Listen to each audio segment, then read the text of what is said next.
This whole week I've been towing with half tons. This is my last one today, and I did it right. 3500 high output Cummins long bed.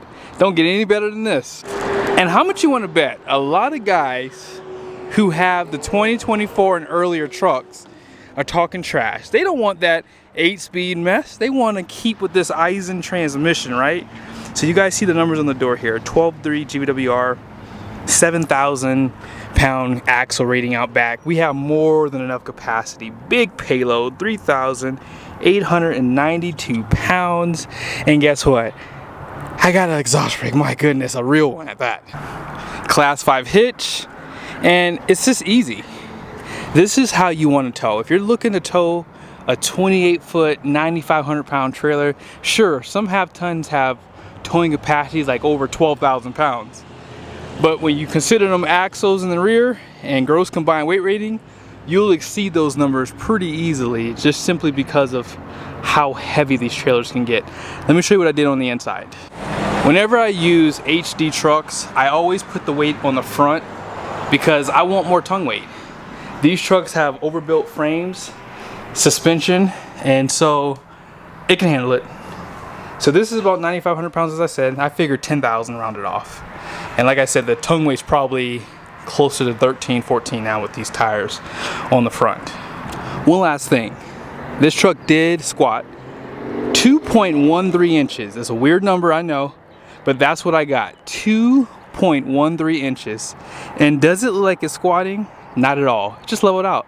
Now, I don't know these tires. I'll show it to you later in the video, but these are aftermarket wheels and tires for sure. Can I be honest?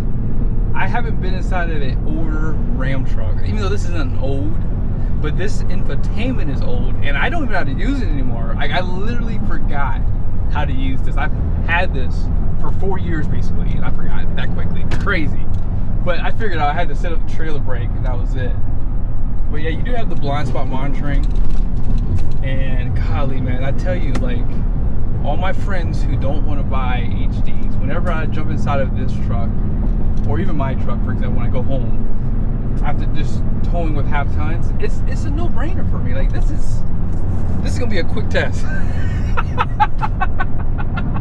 I mean, I'm not even here to talk about stability. Like, we're not even gonna talk about that because it's irrelevant. Because it's a long bed. Like, this truck, I could probably do 90 miles an hour around this curve. Not saying I would do that, not recommending you do that, but this is just too easy. Like, this is boring. I think the reason why people choose half tons is because it's more of an effort to tow with. This is boring. Like, this trailer is nothing for this truck. I mean, my goodness, it's gonna be easy. It's gonna be quick. And you know, I normally check traffic too, just in case, but you know, I'll roll the dice today. But like I said, this is really not a test of stability and braking because this truck does those things well. I want to see what the mile an hour is going to be going up this grade because the most I've gotten out of any of the gas half tons is like 67, 68. The only truck to break 80 miles an hour is the PowerStep, which was a 2022, I believe I did a test on last year. So it didn't have the new high output engine. It had the engine that was the only one available, which had what, 400 and I think it had what, 475 horsepower and 1,050 pound-feet of torque. And I think Ram at the time just increased their torque to like 1,075 to beat them. And I want to say it was this 2021 model year, or it might have been 2020, one or the two. But regardless of that, all I'm saying is I want to see how this truck goes up that grade. I mean, fuel economy wise, that's going to be fun to watch too. We'll see the gears here. Something else to consider. Now, I did check. This truck does not have the Banks Monster Ram. In the description below, I will put a link for that. I did a tow test last year. I never posted it because my camera malfunctioned and I couldn't use the content, and I was so angry. But that truck had a Monster Ram on it, and I don't even remember how fast the truck went. But what I can tell you is, if you're looking to get this 2024 and earlier pickup, 100% get the Monster Ram. It's going to help reliability. You're going to save your engine, especially if you have a factory warranty, and the power that comes on from it is what you're going that's basically what the new Cummins is for 2025. They got rid of the grid heater, and so when you're doing the same thing with that Monster Ram, you're going to get that same low-end torque, and I'm telling you, it's night and day different. Do I need to explain to you why you get diesels? If you need to pass. Oh, someone got over with me, never mind. But yeah, oh, look at those downshifts. Oh, yes, sir. You don't mess with no Cummins. You know, when you have a Cummins, I need to do a video of this. The exhaust brake can actually be dangerous in these trucks. Like, I've experienced it one time, and one of my friends told me about it. You guys remember Robert Poe from Hitch to Horsepower? He's another guy that told me about it too, but I experienced it firsthand. And I'll do a video on why the exhaust brake for these trucks are very, very dangerous if you're not careful. And some of you guys probably know exactly what I'm talking about. But regardless of it, man, look at this beast. She just loves to pull. I mean, I can't wait till we get to that grade. It's 92 degrees outside, so this is the hottest part of the day so far. So, yeah, let's get there. I'm looking at some of the temperatures here. Coolant's at 215, oil's the same at 215, but the transmission, to no surprise, it's at 165. Now this truck has 60,000 miles on it, basically like 58,000. Is there a Ferrari behind me? I think there's a Ferrari behind me. Let me get over. I've been trying to get over for like the last 2 minutes, but these cars just riding with me. Oh yeah, that's a Ferrari. Is that an 812? Oh, it sure is. Look at that piece. That looks good. I think it's an 812. But regardless of what I was talking about was that 165, 168 is like what I normally see that transmission at. Now when you're sitting in traffic, stop and go or anything like that, I've seen it get up to like 170, 180. But once you get going again, it drops right back down. It never stays there. So we'll see what it does on this grade here. As far as fuel economy goes, let's see. So far we're at 7.2. Those gas engines were like at 4 something in the same spot. And guess how quiet this truck is too. That's the beautiful thing about diesels is they don't RPM, especially this one because of the stroke of the engine. They don't RPM, so they're so quiet. Even that wide open throttle, high RPMs, they're just quiet. You can do that for hours and hours and hours. So yeah, I'm excited. I haven't towed with the Cummins in so long. I'm like, man, this is bringing back memories here. Woo-wee! I tell you, these Cummins don't play around. And I know some of you guys getting your feelings about it, but I've towed a lot. I just have. So I'm not being biased. I have a GMC and I love my GMC. Like, seriously. So I have no reason to, you know, put this over anything else. It's just what I know to be facts are this truck tows extremely well, and you can really feel that. Like, you can tell the stability is one thing, but really just how the power delivery is. I guess that's the best way to put it. It's just consistent. Like, when you use the exhaust brake going down grades, you'll see that here in a second.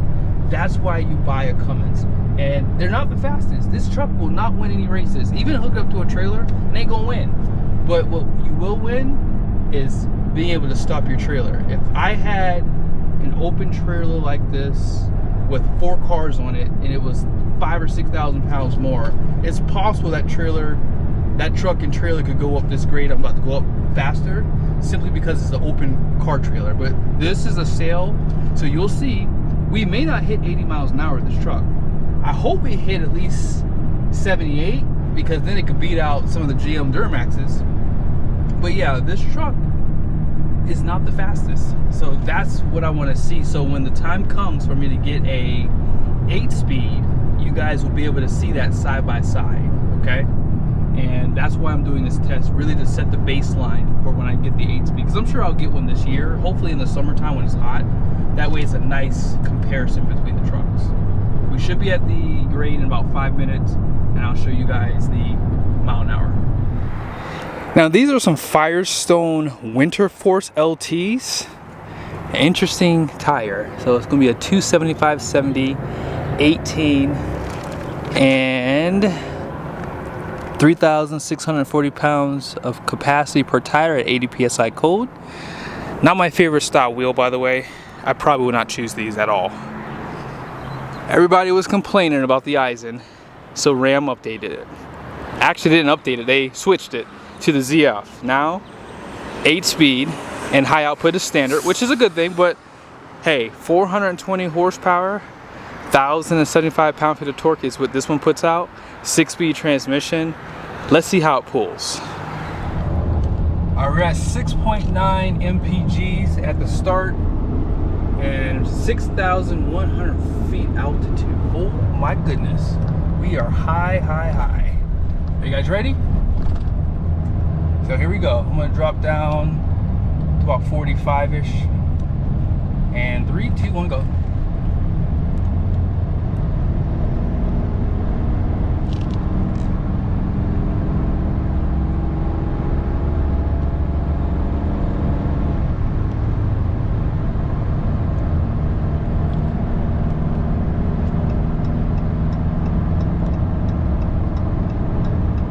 Get over, because it's a little bit later in the day and people like to kind of hog the lanes here, so it's pretty much already past all the gas engines, which is no shocker. Come on, baby, you got to show off for the Power Stroke haters out there. Just saying, and the Duramax guys, got to show off.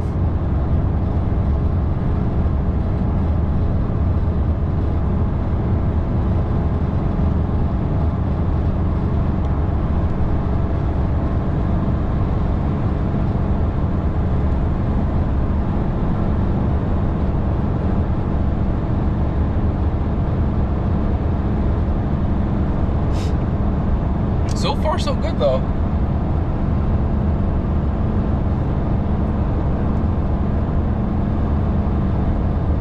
I mean, most of the diesels kind of cut off right here, but I'm really hoping that this one, being in 2021 with that extra power for that Cummins, I'm hoping it'll at least break 78. 78, I feel like is a good number. But regardless, going 75 miles an hour up a grade is amazing. I mean, don't let nobody tell you anything otherwise.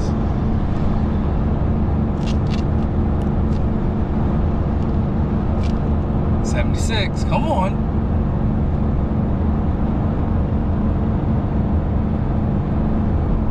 I mean, at some parts of this grade, it's like 8% too. But yeah, I think that's all of it right there, because it gets a little bit steeper the closer we get, and we're pretty much at the top here. Lost 1 mile an hour at the very last second too, so 74 miles an hour. I can't wait to get my hands on the new 2025. I can't wait. I'm just setting the stage here. I just want you guys to see, because that truck only has 10 more horsepower, that's it.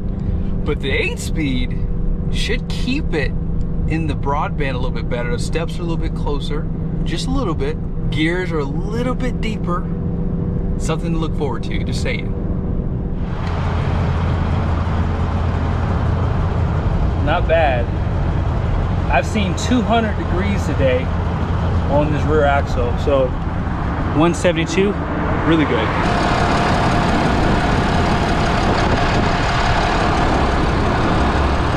Not too hot on this side. Intake is 154. EGR.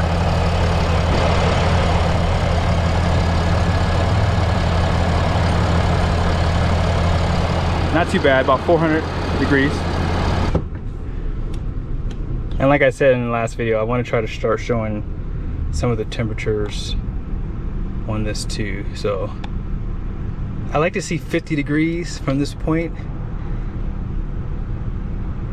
So yeah, Ram doesn't have the greatest AC, but it's not terrible. It's decent at best.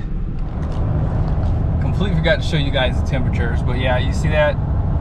167, 210 coolant, 222 oil. Now, you guys ready to see this catastrophe here?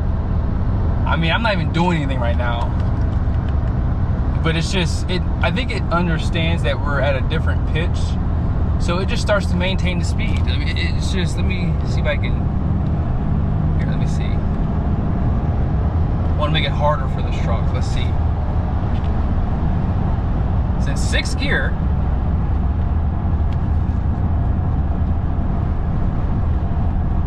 Now I'm gonna tap the brakes. That's just a tap. My foot is off the brake. This is what I'm talking about, guys.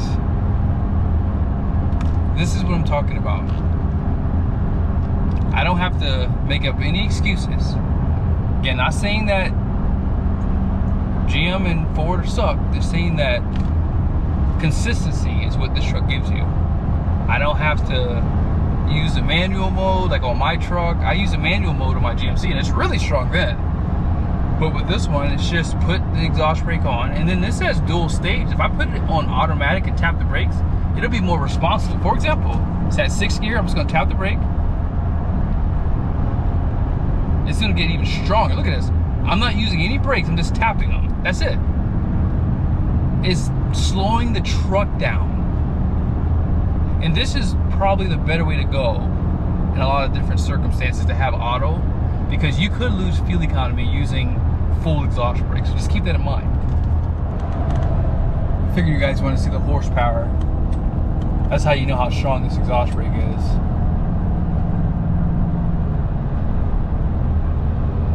Downshifts, crazy. Here we go.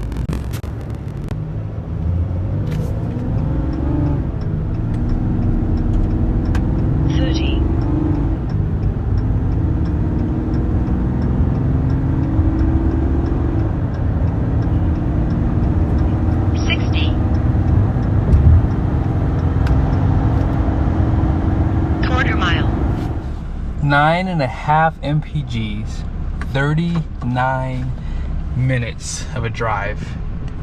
It don't get any better than this. I mean, I got back a lot quicker, to be completely honest with you guys, and you guys saw the miles, pretty much the same as the other ones. There's nothing else to say, guys, except I can't wait to tow with the 2025 to get my impressions back to back. I think that if you're looking to tow a trailer like this, 28-foot steel trailer, this is the right equipment. HD truck, you don't necessarily need a 3500, but one thing I like about this truck is it has a 50-gallon fuel tank, so that 9.5 mpg is going to take you a little bit further than some other trucks will. But when you get a long bed, that's the only way you can get the 50-gallon, but with that long bed you do get better stability too. Those tires, honestly, they're great. I don't remember this truck swaying at all. I don't remember feeling the trailer back there. And I towed with the Nissan Titan and the GMC Sierra today, and a few days ago was the Ram 1500 with the Hemi and Hurricane engines, and I felt that trailer back there the entire trips. And that's why I would always go this route if I was looking to buy a truck for this type of trailer. I mean, if you're looking to tow this HD, if you want something like a aluminum trailer, 24-foot, that might be better. But like I said, this was fun for me today. This is definitely the way I would go every single time. And it just reminds me why I always buy HD trucks. They're just so much easier to tow with. See you guys soon.